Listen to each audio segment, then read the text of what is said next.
but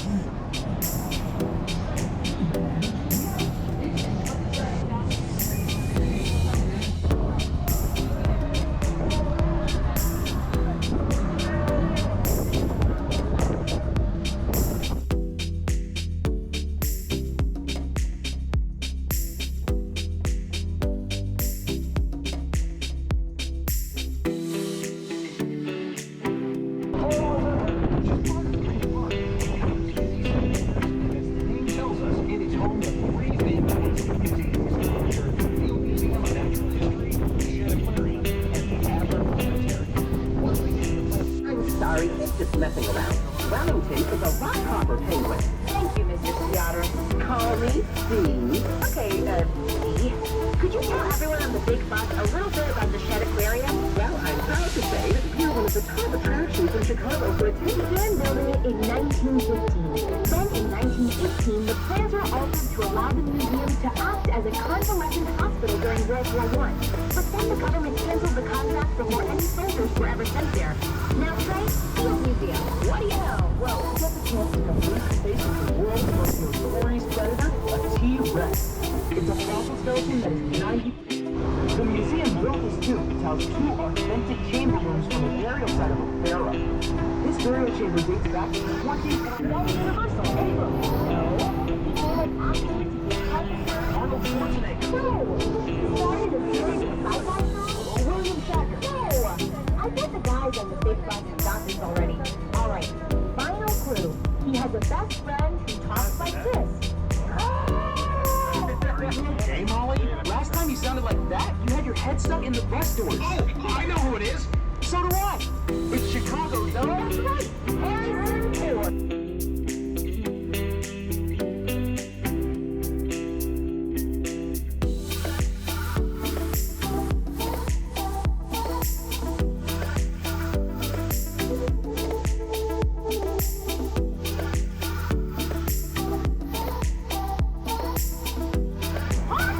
Mickey Mouse. What? So who is our celebrity Chicagoan? It's gotta be Walt Disney. That's right. He was a pioneer, visionary, and cultural icon. And most importantly for today, our celebrity Chicagoan.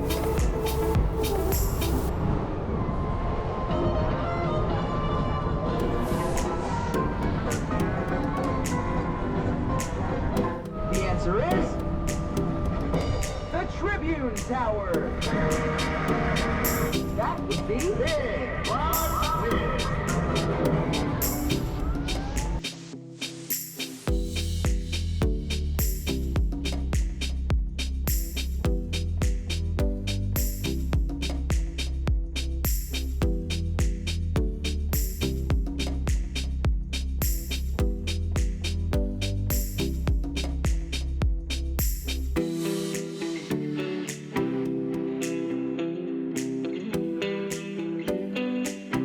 The one and only, the fantastic, the wonderful, the magnificent Mile. You just said magnificent mile. Called magnificent mile. There is, that's what they're called. He secured the trademark on the name in 2001. And in my humble opinion, it is magnificent. So I guess it's okay for you to call it the magnificent mile. Get on with it. Okay, so the Magnificent Mile stretches from the Chicago River to Oak Street. And over the years, it's been transformed into one of the world's premier shopping districts. The shopping, dining, and hotels here are magnificent. Now, the idea for building the avenue came from the 1909 Burnham plan. It recommended that they got rid of all the trading posts and warehouses on Michigan Avenue and built a grand boulevard like the Champs-Élysées in Paris. Trent, the building of a beautiful boulevard. What do you know? In order to give it the Champs-Élysées feel, they had to widen the street. So, all the buildings on the west side, that 6th mile. It was in the 1980s that it really started to become world-renowned as the place to Shop, dine, shop, stay in a great hotel, and then shop, then dine, and shop, and shop, dine,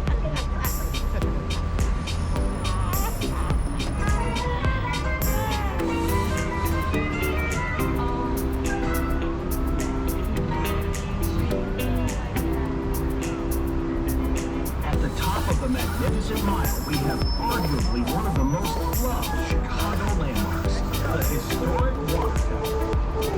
Now, you can say it's a little over-designed, and it was built in 1869 to hide a 138-foot standpipe. Yeah, that's right. That incredible Gothic castle was built to hide Chicago's plumbing. So the standpipe was needed to equalize the pressure from across the street, as that's where the pumping house is. The water tower is also one of our... Alright, first of all, everybody get up here at the water tower. It's said that a German immigrant fireman, Frank Troutman, covered the buildings with woolen blankets and discarded canvas sails and kept the covers soaked in lake water. After that, the tower came to symbolize Chicago's I Will spirit as Chicagoans began to rebuild the city. Today, it houses the City Art Gallery and it's listed on the National Register of Historic Places. When Oscar Wilde visited the city, he said, "It looks like..." On the 44th floor, you have the highest grocery store in the world and America's highest indoor swimming pool. And then there's 360 Chicago. That's well worth a visit. If you're looking for an example of Chicago's bold and innovative skyscraper design, then look no further than 875 North Michigan Avenue, or as we Chicagoans like to say, The John Hancock Center. John Hancock is founding father of the First, the John Hancock building. Up in there, this kind of architecture began to develop in the 1980s. And everybody told us that building here. Look at how different abstract that building is. That is called Deconstruction style architecture. It's the kind of architecture that began to flourish into 1980s, moving away from the traditional style architecture that dominated the city of Chicago at the outset of World War II during the post-contemporary or post-modern style architecture. So as you can see, this building here, we have Scoops Reserve Bar. I love this place. Actually, this is where I like to stop here sometimes in the middle of a show. Your home of the Chicago Bulls is built. Michael Jordan's statue unveiled. 2008, President-elect Barack Obama delivers his acceptance speech in Grant Park. 2010, Chicago Blackhawks win the Stanley Cup. 2016, the Cubs win the World Series. I got it. Today in Chicago, a big bus. Add the yellow mustard, then sweet pickle relish, onions, tomatoes, pickles, cheers, sport peppers, and finish off with a sprinkling of celery salt. No ketchup? What? Ketchup? Are you insane? Never put ketchup on a Chicago hot dog. I was just... Did Picasso put ketchup on the Mona Lisa? No. Picasso didn't paint the Mona Lisa. Whatever. Just don't mess with the Chicago hot dog, got it? Yep. So, moving on. Trey, favorite Chicago food? Italian-style beef sandwich. It was created in the 1930s. You get roast beef braised in Italian spices for a few hours. The beef is thinly sliced and warmed in au jus before being dipped on a sturdy but soft bread roll that can be ordered dry, wet, or dipped. You can then top it with sweet peppers or hot peppers. Some folks add the Italian combo, or cheese, or red sauce. Delicious. And you? Well, I got a sweet tooth, so mine's a rainbow cone. It's a... Was created in Chicago. There's also the gyro. Originated in Greece. Came to Chicago in the late 60s. Did you know we have a hot dog fest in Chicago? Do you go? Does Lake Michigan freeze? So, folks, if you're feeling hungry after all this talk of Chicago food, then you can always hop off at the next stop and grab yourself something delicious to eat. Head for the hot dog!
hub in the U.S. One of the major reasons is, of course, its location between the Great Lakes and the system of waterways feeding into the Mississippi River. Add to that the invention of rail, and Chicago became the place to link north, south, east, and west. When Sandberg wrote his poem, Chicago had more lines of track radiating in more directions than any other North American city. Chicago was a vital gateway and distribution center for transporting the grain and livestock from the Midwest to the rest of the continent and the world. Most of the big rail companies built their headquarters here. In 1865, they built the Union Stockyard and Transit Co., or the Yards. It was the meatpacking district in Chicago for more than a century, and the center of the American meatpacking industry for decades. From the Civil War until the 1920s, more meat was processed in Chicago than in any other place in the world. This city is even named after a food. The Potawatomis called it Chicago, which is a wild onion. Throughout its history, immigrants brought so many different foods of the world to the Chicago table. Chicagoans have always taken their food seriously. Even way back in 1858, they had a listing of the best restaurants in the city. We also have a great history of candy makers like Wrigley's and Curtis Candy Company. We have great city markets, and we have the world's largest food festival, the fantastic Taste of Chicago. When I last counted, we had over 20 Michelin star restaurants. Don't forget the traditional Chicago street food. I'll never forget that which I hold so dear. The Chicago hot dog, the deep dish pizza. I love them all. Chicago now hosts the James Beard Foundation Awards that recognizes chefs, restaurateurs, authors, and journalists from across America. Chicago has always been a food city. So if you're hungry, come to the home of the wild onion.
Satisfied with the quality of our team and service, please leave a tip and an online review. Our team will greatly appreciate it.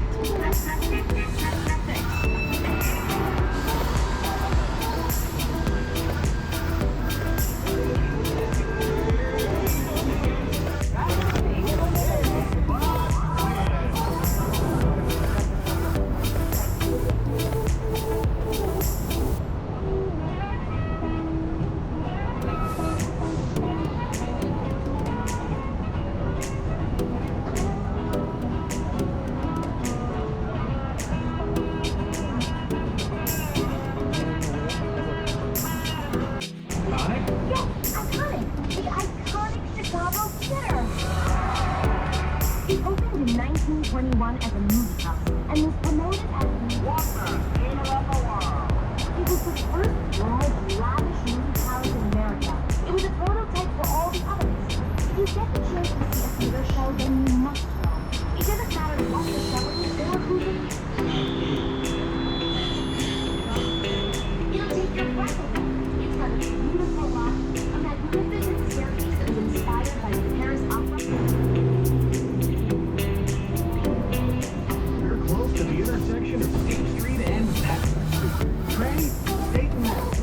you know? If you stand at State Madison, then you're in the exact center of Chicago. The center of the grid system going north, south, east, and west. It's the starting point for our street numbering system. And do you know what else made State Madison famous? The Beatles played a rooftop concert. No. You can see on stage. No! It was once the world's busiest corner. The world's busiest corner. Check it out. I'm checking. You'll see some amazing pictures of it from the early 20th century. I'm checking. Wow, look at that. Everyone is the intersection. People of the big bus.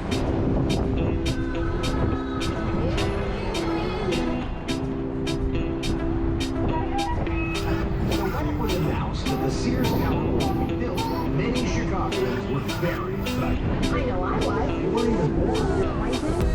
As I was saying, there was a lot of excitement in the city, as Chicago had always prided itself on its tall buildings, and it was felt that this was the moment Chicago could bring back home a world title. Also, I think I won up on New York. Anyway, I think it's time to hear from the brains of the big bus. Trey, Willis Tower, what do you know? Sears Tower was topped out on May 3rd, 1973 to become the world's tallest building. It cost $186 million to build. It's 1,725 feet high, which is about the length of 5 football fields. It has 110 floors, 104 elevators. 4 of those elevators are double deckers. And the elevators up to the observation floor are 103rd. It takes 60 seconds. 60 seconds? Wow, that's fast. How about we see how many Willis Tower facts we can remember in under 60 seconds? Bring it on. I was born for this. We're on the ground floor. Get ready. Elevator doors closing. Go! Before the tower could be built, Sears had to buy a street. It cost them $2.7 million. Over 12,000 Chicagoans signed the last steel beam that was put into place. The tower contains offices, conference facilities, a U.S. post office, shops, restaurants, and the amazing Skydeck Chicago. Sears has not occupied the tower since 1995. It was renamed Willis Tower in 2009. The tower can sway 6 inches from the center due to winds. Anyone? It was the 400-year anniversary of Columbus reaching the Americas. And finally, what is odd about what I have just said? Bueller? Yes, Columbus sailed the ocean blue in 1492, meaning his Chicago Tribune asked passing members of the public about this culture. Some said it looked like a baboon or a flying nun. Some said a cow, an Afghan hound, an aardvark, or a dragon. And when I stand behind it, slightly to the left or right, I see a lady. Are you still talking about the statue? Yes. Anyway, over the years the word controversial has disappeared, and that there's no copyright on the sculpture, it started turning up on coffee mugs and buttons. It became a symbol of Chicago. It also showed itself in 2 fantastic movies, The Blues Brothers and